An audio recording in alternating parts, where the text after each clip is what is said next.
UDF തെരഞ്ഞെടുപ്പ് പ്രവർത്തനങ്ങളിൽ പോരായ്മകൾ ഉയർന്ന തിരുവനന്തപുരം മണ്ഡലത്തിലെ പ്രദേശങ്ങളിൽ പ്രാദേശിക പ്രവർത്തനങ്ങൾ സജീവമായി തുടങ്ങി. കോൺഗ്രസ് നേതൃത്വം സ്വീകരിച്ച പുതിയ നടപടികൾ ഫലം കണ്ടതായും സൂചന. തിരുവനന്തപുരം നിയമസഭാ മണ്ഡലത്തിന് കീഴിലെ മണക്കാട് കുരിയാത്തിയിൽ നിന്ന് മുഹമ്മദ് അസ്ലം തയ്യാറാക്കിയ റിപ്പോർട്ട് കാണാം. തിരുവനന്തപുരം മണ്ഡലത്തിൽ ശശി തരൂർ മത്സരിക്കുന്ന മണ്ഡലത്തിൽ ചില സംഘടനാപരമായ അല്ലെങ്കിൽ തെരഞ്ഞെടുപ്പ് പ്രവർത്തനങ്ങളിലെ പോരായ്മകളുണ്ടെന്ന് പരാതികൾ ഉയർന്ന തിരുവനന്തപുരം മണ്ഡലത്തിലാണ് നമ്മളിപ്പോൾ ഉള്ളത്. ഇവിടുത്തെ പ്രാദേശിക പ്രവർത്തനം, താഴെത്തട്ടിലുള്ള പ്രവർത്തനം എങ്ങനെയെന്നതിനെക്കുറിച്ച് ഉള്ള രീതിയാണ്. ഇപ്പോൾ രാവിലെ മുതൽ പ്രവർത്തകർ കൂട്ടമായി തന്നെ സ്ക്വാഡുകൾ ഇറങ്ങുന്ന ഒരു കാഴ്ചയുണ്ട്. എന്തായാലും പ്രവർത്തകർ നമ്മളൊക്കെ ഉണ്ട്, നേതാക്കളും ഉണ്ട്.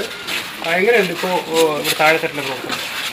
കഴിഞ്ഞ 15 ദിവസക്കാലമായി ഐക്യജനാധിപത്യ മുന്നണിയുടെ പ്രവർത്തകർ തിരുവനന്തപുരം പാർലമെന്റ് നിയോജകമണ്ഡലത്തിൽ വളരെ സജീവമായി തന്നെയാണ് ഭവന സന്ദർശനം നടത്തി ഡോക്ടർ ശശി തരൂരിനെ വിജയിപ്പിക്കേണ്ട ആവശ്യകതയെക്കുറിച്ച്, കഴിഞ്ഞ 5 വർഷക്കാലം ഇന്ത്യ മഹാരാജ്യം നേരിട്ട ദുരന്തങ്ങളെക്കുറിച്ചുമൊക്കെ ജനങ്ങളെ പൂർണ്ണമായും പറഞ്ഞ് മനസ്സിലാക്കി തന്നെയാണ് ഞങ്ങൾ മുന്നോട്ട് പോകുന്നത്.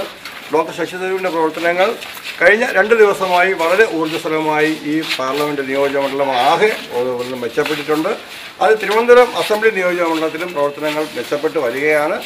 ഞങ്ങൾ രാവിലെ 7 മണിക്ക് ആരംഭിച്ചതാണ്. ഇത് കഴിഞ്ഞ കുറേ ദിവസങ്ങളായി എല്ലാ ദിവസവും നടക്കുകയാണ്. ഞാൻ KPCCയുടെ ഭാരവാഹി എന്ന നിലയിൽ എനിക്ക് വലിയ ഉത്തരവാദിത്തമാണ് ഈ തെരഞ്ഞെടുപ്പിൽ കേന്ദ്ര തെരഞ്ഞെടുപ്പ് കമ്മിറ്റി തന്നിരിക്കുന്നത്. എങ്കിൽ പോലും സ്വന്തം ബൂത്തിലെ പ്രവർത്തകരുമൊത്ത് സ്വന്തം പ്രദേശത്തെ വീടുകൾ സന്ദർശിച്ച് വോട്ട് അഭ്യർത്ഥിക്കുക എന്നുള്ളത് ഓരോ കോൺഗ്രസ് പ്രവർത്തകരും ചെയ്യേണ്ട പ്രാഥമികമായ കർത്തവ്യമായതുകൊണ്ട് തന്നെയാണ് ഇന്ന് ഞാനും ഇവരോടൊപ്പം ചേർന്നത്. ഇനിയുള്ള ദിവസങ്ങളിലും ഇവരുമായി ബന്ധപ്പെട്ടുകൊണ്ട് കൂടുതൽ വീടുകളിലേക്ക് ചെല്ലുന്നതിന് വേണ്ടി ശ്രമങ്ങൾ.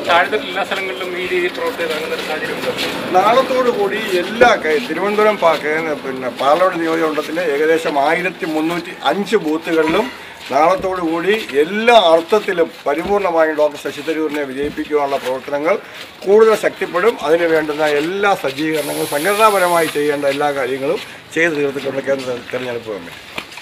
എന്തായാലും സജീവമായി തന്നെ താഴെത്തട്ട് അനങ്ങി തുടങ്ങി അല്ലെങ്കിൽ ചലിച്ചു തുടങ്ങി എന്നുള്ള സൂചനകൾ തന്നെയാണ് തിരുവനന്തപുരം നിയമ മണ്ഡലങ്ങളിൽ നിന്നും ലഭിക്കുന്നത്. രാവിലെ ഈ പ്രദേശത്തുള്ള സ്ക്വാഡ് പ്രവർത്തനങ്ങൾ പ്രാദേശികമായ പ്രവർത്തനങ്ങൾ നമ്മൾ നിരീക്ഷിക്കുമ്പോൾ മനസ്സിലാക്കാൻ കഴിയുന്നത് ഇത് തന്നെയാണ്. എന്തായാലും ഉയർന്നു വരുന്ന പരാതികൾ നേതൃത്വം ഇടപെട്ടതിനെ തുടർന്ന് ഇക്കാര്യത്തിലൊരു മാറ്റം ദർശിക്കാനുണ്ട് എന്നുള്ളൊരു വിലയിരുത്തൽ തന്നെയാണ് നിർമ്മിക്കുന്നത്. തിരുവനന്തപുരത്ത് ക്യാമറ പേഴ്സൺ ബിജു രാജനൊപ്പം.